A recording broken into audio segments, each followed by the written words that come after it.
আজকে আমরা দেখব 2025 সালে পরীক্ষার জন্য ফার্স্ট সামেটিভ ইভ্যালুয়েশন, যেখানে সপ্তম শ্রেণীর ভূগোলের একটি প্রশ্নপত্রের সেট, যেখানে ফুল মার্কস বলা রয়েছে 30 এবং যেখানে টাইম বলা রয়েছে 1 ঘন্টা।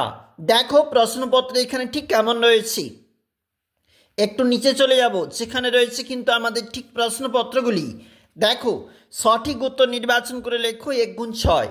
সূর্যের উত্তরায়ণের শেষ সীমা 21শে জুন। পৃথিবীর অনুসর অবস্থানের দিনটি হল 3রা জানুয়ারি। 1 ডিগ্রি দ্রাঘিমায় পার্থক্যের সময়ের পার্থক্য হয় 4 মিনিট।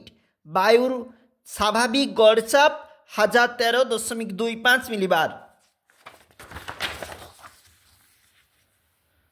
পরবর্তী পেজ, পৃথিবীর বৃহত্তম বনভূমি, উত্তর হচ্ছে কিন্তু তৈগা। পরেরটা দেখো, জাপানের সবচেয়ে বড় দ্বীপ হনসু।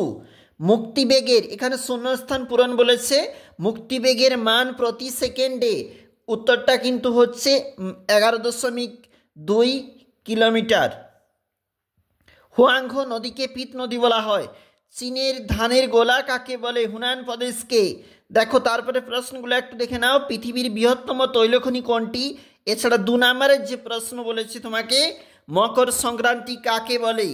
জিপিএস কি, এর ব্যবহার লেখো। সমচাপ রেখার 2টি বৈশিষ্ট্য লেখো।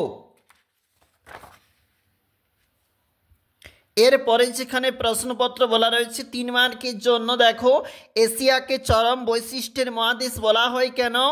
অপসূর ও অনুসূর অবস্থান বলতে কি বোঝো? অক্ষরেখা এবং দ্রাঘিমা রেখার পার্থক্য লেখো। এছাড়াও 5 মার্কের কোন প্রশ্ন গুরুত্বপূর্ণ একবার দেখে নাও। বায়ুর নিম্নচাপ এবং উচ্চচাপের মধ্যে পার্থক্য লেখো।